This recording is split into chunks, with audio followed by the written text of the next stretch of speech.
본문에 일러스 돼 인용문 하나님이 교만한 자를 물리치시고 겸손한 자에게 은혜를 주신다는 말씀은 잠언 3장 34절을 인용하는 것입니다. 지난번 설교에서는 그 잠언의 문맥을 말씀을 드렸고요. 오늘은 그 잠언을 베드로전서 5장 5절도 인용한다를 강조하겠습니다. 젊은 자들아 이와 같이 장로들에게 순종하고 다 서로 겸손으로 허리를 동이라. 하나님은 교만한 자를 대적하시되 겸손한 자에게 은혜를 주시느니라로 이 잠언 말씀이 본문에도 인용이 되지만 베드로전서에도 인용이 됩니다. 그런데 문맥이 다릅니다. 야고보서의 문맥은 교회 안의 갈등 상황 이에요. 본문 앞 1절 너희 중에 싸움이 어디로부터 다툼이 어디로부터 나느냐 너희 지체 중에서 싸우는 으로 교회 안에서 싸우지 말라는 문맥 가운데서 겸손하라를 강조합니다. 그러니까 교만하니까 자기 주장하고 싸운다는 거죠. 반면에 베드로전서는 세대 갈등과 같은 그런 젊은 자와 나이 든 자를 구분하면서 말합니다. 젊은 자들아 이와 같이 장로들에게 순종하고를 먼저 말하고 그 다음에 잠언에 겸손하라를 인용 강조합니다.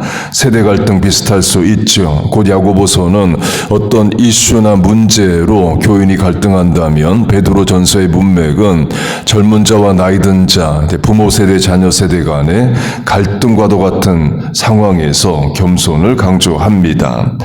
그렇게 젊은 자와 나이 든 자를 대조하는데요. 지금은 젊은 자가 더 똑똑하고 젊은 자가 더 기술이 있고 젊은 자가 더 창의력 있고 한 시대입니다. 엔지니어링, 공과대학과 같습니다. 30대 교수가 가장 똑똑하고 공과대 교수가 60대다. 그러면 경쟁력이 적어집니다. 테크놀로지 기업으로 하면 마이크로소프트, 애플, 페이스북 같은 기업의 창시자 다 20대 때 시작을 했고 아마존도 만 30에 시작을 했습니다.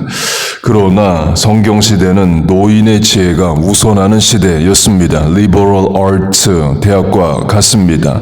문학, 역사, 시, 소설, 철학 이런 것들은 인간 이해이기 때문에 30대 교수보다는 60대 교수가 훨씬 더 인간 이해가 넓고 또 경험이 또 있죠. 그 성경시대는 경험이 적은 젊은 자는 경험이 많은 나이 든 자에게 순종하라가 상식이고 지혜였습니다. 레위기 19장 샌머리, 그레이 헤어, 흰머리 앞에서 일어나고 노인의 얼굴을 공경하라가 그겁니다. 나이 든 자를 공경하고 그 공경의 표현 중 하나로 흰머리 들어오면 일어나서 인사하라를 성경이 말합니다. 노인에게 지혜와 경험이 있어서 그래요. 같은 차원을 그리스 도시국가인 스파르타 도시국가와 아테네 도시국가로 비교를 하면요. 스파르타는 육체적 힘을 강조했습니다. 군인이 최고의 직업이고 또 국가의 기둥이고 그래서 군인을 못하는 여자, 딸을 낳으면 버리기까지 했습니다. 그래서 군사력이 발달합니다. 지금도 스파르탄 그러면 군인의 상징이죠. 그렇게 육체적 힘을 강조하면 나이 들수록 힘이 약해집니다. 스파르타에서의 노인은 사회적 부담이고 필요가 없는 존재이에요. 그래서 고려시대 고려장 하듯이 스파르타의 노인들은 스스로 죽어주기를 바랬습니다. 반면에 아테네는 육체적 힘보다는 지혜를 추구했습니다. 지혜는 노인에게 있죠. 그래서 아테네의 철학과 사상이 발달합니다. 소크라테스, 플라톤, 아리스텔레스, 또 원시 민주주의 제도가 그의 이에요. 노인의 지혜를 귀하게 여겼던 게 아테네입니다. 그럼 스파르타와 아테네가 전쟁하면 누가 이기느냐? 당연히 스파르타가 이기죠. 실제로 이깁니다. 그래서 스파르타가 아테네를 지배하기도 했어요. 그러나 더 큰 무력인 로마 제국이 일어나면서 스파르타도 아테네도 결국엔 다 멸망합니다. 그러나 아테네의 철학, 사상, 문학, 예술은 로마 제국에 그대로 들어갑니다. 그래서 스파르타와 아테네 사이에 누가 이겼냐? 그러니까 길게 보면 결국 아테네가 승자라고 말을 합니다.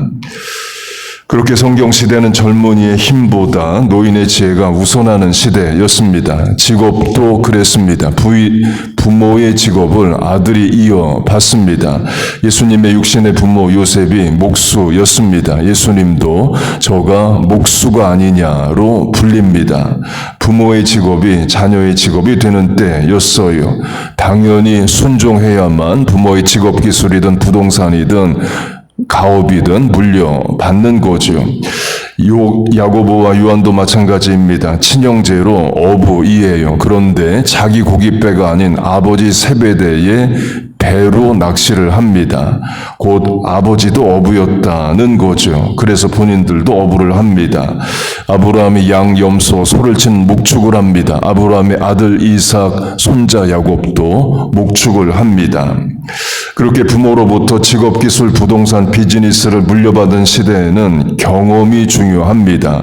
기술은 나이 든 자, 노인에게 있어요. 어업 기술이든 농업 기술이든 또 물고기를 잡든 다 나이 든 세대가 젊은 세대보다 더 잘합니다. 그래서 샌머리, 그레이 헤어는 권위입니다.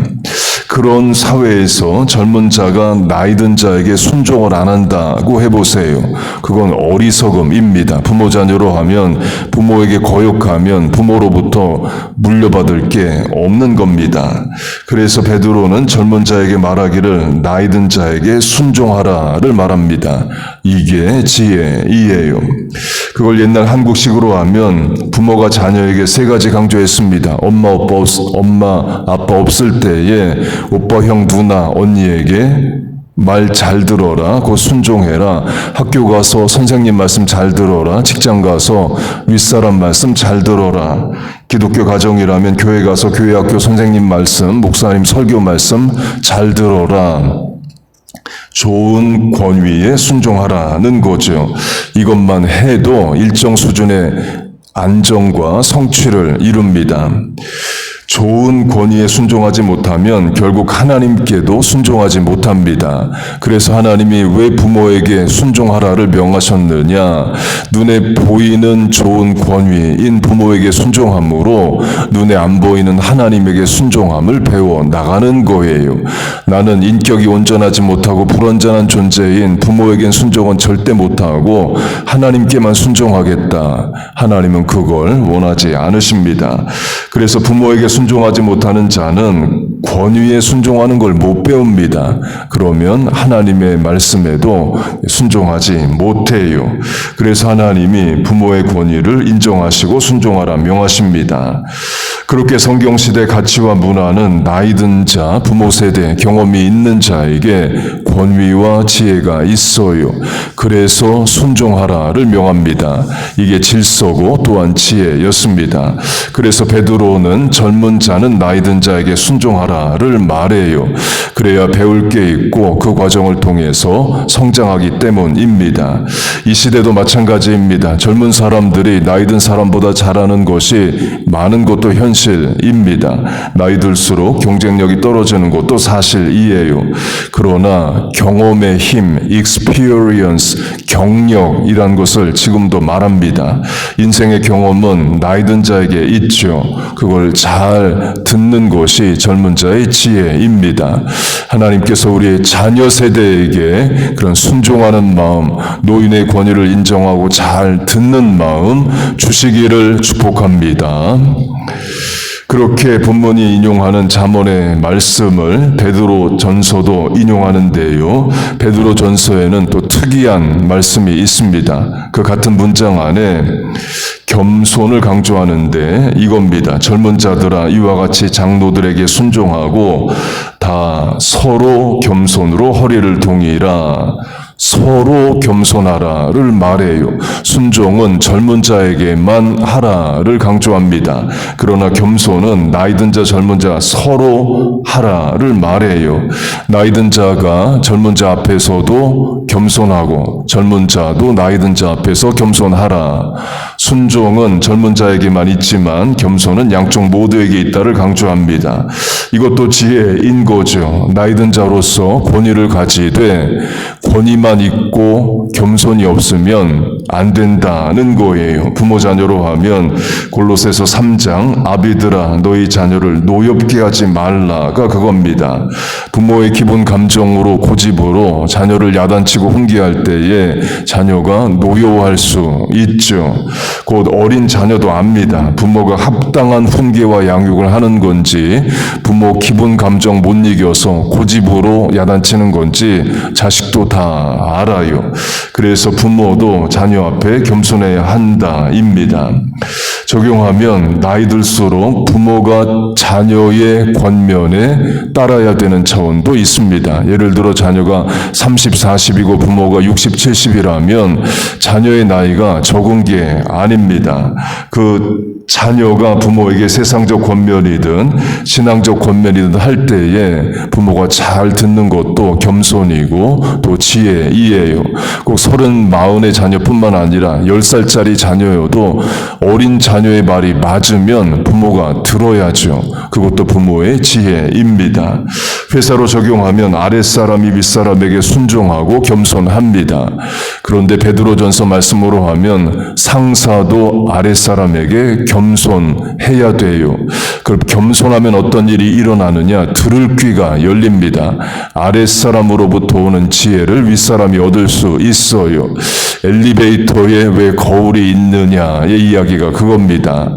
어떤 건물에서 엘리베이터가 자꾸 늦게 올라간다는 이제 불평이 온 겁니다. 그래서 사장과 관리자들이 모여서 어떻게 하면 엘리베이터의 속도를 빠르게 해서 손님들이 불편하지 않을까를 연구합니다. 당연히 수많은 비용이 들어가죠. 또 고치는 동안 엘리베이터 멈춰야 되고 또 하여튼 시간도 비용도 많이 들어요. 그걸 이제 윗사람들이 고민을 하는 이야기를 아랫사람이 그것도 청소하는 사람이 계약직 직원이 그 말을 지나가다 듣고 또 지나가는 말로 말을 한 겁니다. 엘리베이터에 거울을 붙이면 사람들 거울 보느라고 엘리베이터가 늦느니 마느니 이런 소리 안 한다고, 또 거울에 비친 얼굴 화장도 고치든 아니면 넥타이를 바로 매든 거울을 붙이면 돈 안 들이고 해결된다는 말을 한 겁니다. 겸손한 윗사람은 아랫사람의 지혜를 또 듣게 되죠. 그래서 엘리베이터에 거울이 있다는 이론도 있습니다. 그렇게 자녀 세대, 젊은 자들은 나이든 자, 부모 세대의 겸손이 순종하고 부모 세대의 나이든 자는 젊은 자에게 겸손한 지혜와 성숙함을 보이면 좋겠어요. 가정에서 만약에 그런 일이 일어난다면 가정이 어떻게 될까요? 자녀는 부모에게 순종하고 또 부모는 자녀에게 겸손합니다. 행복한 가정, 성숙한 가정이 되죠. 세대 갈등 이기게 됩니다. 그 성경의 지혜는 가정에도 행복과 성장을 가져와요. 하나님의 말씀은 진리이고 능력입니다. 그런 부모, 자녀, 지혜롭고 겸손한 세대 되시기를 주의 이름으로 축복하고 축원합니다. 아멘. 기도하겠습니다. 하나님 아버지, 우리 부모, 자녀, 또 교회 어른들, 어린 심령들 다 지혜를 허락하여 주옵소서. 들을 귀 주시고 순종하는 마음 주시고 좋은 권위에 순종하여 성장하는 우리 자녀 세대 되게 하여 주옵소서. 또 어른들에게도 지혜를 주셔서 또 자녀 세대에게 겸손히 듣게 하시고 세대 갈등을 넘고 행복한 가정 또 교회 질서 되게 하여 주옵소서. 하나님, 오늘도 하나님의 말씀을 듣고자 나왔습니다. 또 기도합니다. 주여 우리를 도우시옵소서. 간구하는 기도에 응답하여 주옵소서. 예수님의 이름으로 기도하옵나이다. 아멘.